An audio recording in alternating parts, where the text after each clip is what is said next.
Yung what's up mga brother. Yun. Diba? Nakadala ulit tayo.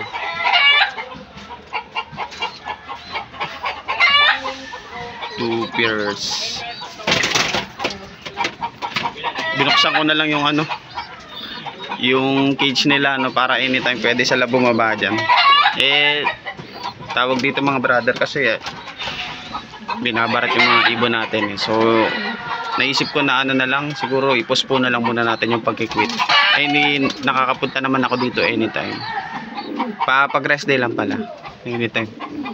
So bali pagpupunta ako dito, hayaan ko na lang sila nandyan. Malay mo magkaroon pa sila ng ano, sisiw. Ayan, wala nang baklasan yan. Ito, anak ni Champ na babae. Actually hindi pa yan pares.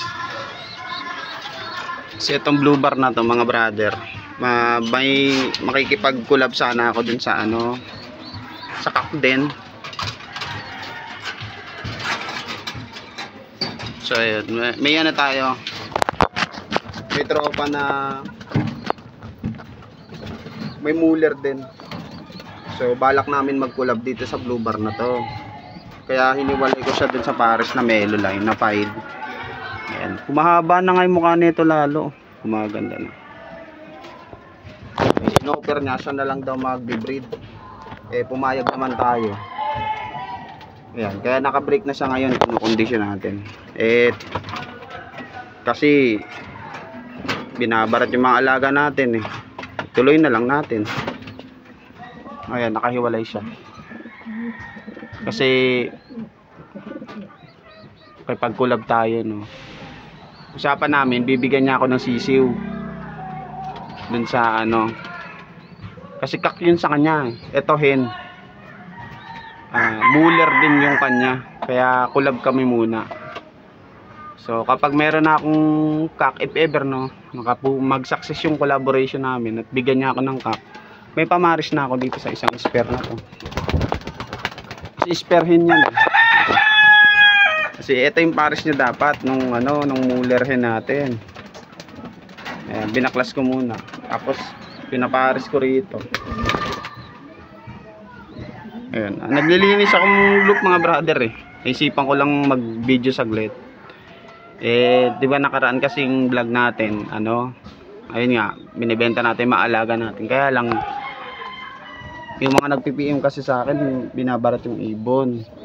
So akala siguro nila nagkikita ko dahil ano, yung talagang ano na, yung kahit baratin na ako, papayag na lang. Kasi nga quit na eh. Kaso hindi ganun. Kaysa baratin ng baratin, tuloy na lang natin, wala rin. Total pag rest day naman nakakapunta. Tapos yung utol kong babae, bali ayun, siya nagpapatuka-patuka. Ginanito ko na lang yung setup para anytime pwede silang bumaba dito sa lapag. Lilinisan mo nga lang.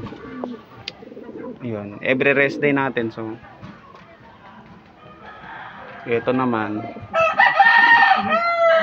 kinukondisyon ko na para pag kinuha ng tropa natin dito sa loop, ready na sa isa lang. So sa ngayon, bali ito na lang muna magpares. Itong Melo line na kak, tsaka itong anak ni Champ. Matagal na to walang pares eh. Umiitlog nga to sa cage na mag-isa. As ito, yung kak na ano, anak nito. So pinares na natin dito. Actually magtita nga itong dalawa na to eh.